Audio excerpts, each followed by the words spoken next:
Wheelock, Chapter 9, Sententiae Antiquae, page 76. Ubi illas nunc videre possum. So question word here, where? Let's just do a word scan. Those now see, be able. Kind of got it.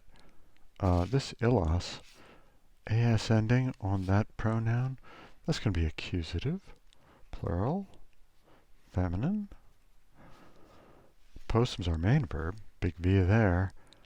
I am able to see, infinitive. Nice. Adverb now. Where now can I see those women? All right. And nice. Using the gender there tells us we're looking for females. Skipping over to number 3 here. Huic concilio palmam do. Funny little sentence. Do, big V right there. There's our verb. I give. Can recognize that pretty quick. Am ending there. That's going to be accusative. Singular. All right. So we know palmam is the do, the direct object. Palmam, the palm. Now, here's the tricky part. You've got to know that this is an idiom. I give the palm. In other words, I agree with huic concilio, this plan. Huic concilio, dative. Singular. Look at that ending there. This is the irregular dative of hic haec hoc. Remember, hic haec hoc, then suddenly in the genitive huius, huius, huius, and in the dative huic, huic, huic.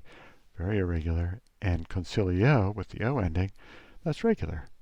So they agree in case, dative, number, singular, gender, neuter, but their endings are different. So I give the palm of victory to this plan. In other words, I think this is the best plan. An idiom. Number 4. Virtutem enim illius viri amamus. Right off the bat, I see the verb at the end, amamus, with the mus ending. That's going to be first person plural. First person plural, we love. All right, let's look for a direct object. Dun, na, na, na. Aha, that's the third declension, accusative singular. So, that's my do. That's the direct object right there. Virtutem, courage. We love the courage. Enim illius viri. All right, some weird stuff going on here. I know that's the I ending there. It could be a bunch of things. But illius can only be genitive singular.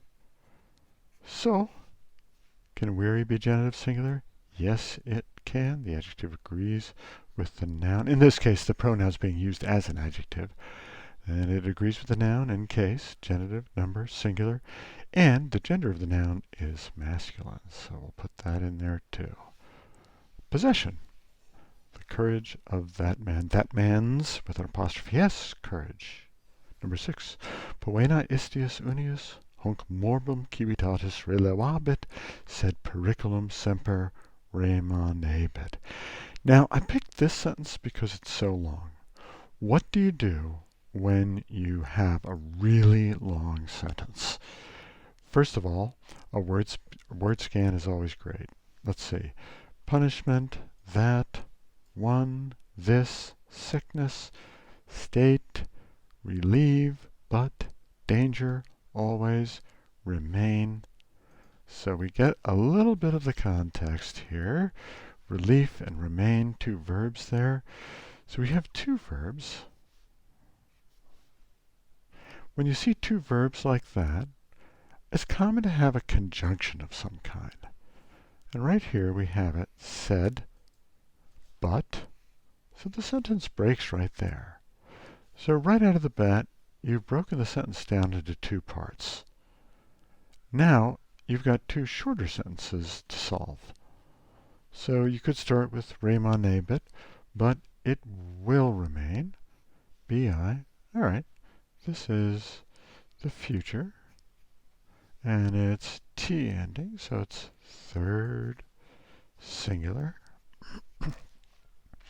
it will remain. And maybe we've got a verb, or maybe it's just it, or he, or she. And I'm going to say, well, periculum, that's a neuter noun. It could be nominative. It could be accusative. But this is going to serve as our subject. Nominative, singular. That's the big S, the subject there. Periculum. But the danger will remain always. Adverb, semper. So we've got that half done. The next half, let's find a verb. See it right there. B-I-T. Cut that. T ending. B-I tense sign. Relevo means to relieve. So again, it could just be he, she, or it, or we could have something that is in the nominative. With the T ending, we know that's going to be singular. So the subject's going to be singular. It's future. And it's third singular. So do we have a singular nominative somewhere in here? Hunc morbum could be nominative. Unius, istius, that's got to be genitive. Singular, that's the form we just learned. Poena, now, no long mark over the A, so that has to be nominative singular. So that is the subject. And it's singular, and our verb is singular, so that's a match. The punishment will relieve. All right. And then we might have a direct object. Anything qualifies an accusative in here? How about morbum? O. Yes. So that's accusative singular. That's a do. Punishment will relieve sickness. Okay. Hunc. Well, that's probably modifying this. That's an accusative form. It's singular. It's neuter, like the masculine. Sorry about that. And let's see what else. Civitatis. Well, third declension with the is ending. That's got to be genitive singular of the state. The illness. This illness of the state. Okay. This is genitive singular. I'm going to put this genitive with that. The punishment of this one man. That's hard to get. The punishment of this one man will relieve this illness of the state. But the danger will always remain. Ladies and gentlemen, that's Cicero for you. He doesn't make it easy. Nice long sentence. Very difficult. Test yourself against that. Make sure you understand how it all works together. It's a great sentence, and it's taken right out of Cicero. Okay, let's try number 7 here. He enim de exidio huius civitatis et tutius orbis terrarum cogitant. And this piece, also Cicero, so, brace yourself. Well, as is often the case, we've got a verb at the end, cogitant. They think, that's third, plural. What's the tense there? You bet, it's present. They are thinking. Do we have any kind of plural subject? Okay, it's our pronoun actually. Yep, S, big S there, that's nominative plural masculine. These guys think. Remember that he, that's, in this case, Cicero was actually pointing in a direction, all right, to certain people in the room. I'll tell you about that a little later in a couple of years. These guys are thinking. What are they thinking about? About. Now this is a preposition that takes the ablative. And here's our phrase. The object of the preposition is pretty much always to the right of the preposition. So about the destruction of this state. So exitio, that's the ablative. And then this baby is genitive of this state. There we've got huius. They're helping you practice that irregular genitive singular form there. This agrees with civitatis in case, genitive number, singular, and Gender, feminine, even though the case endings look very, very different.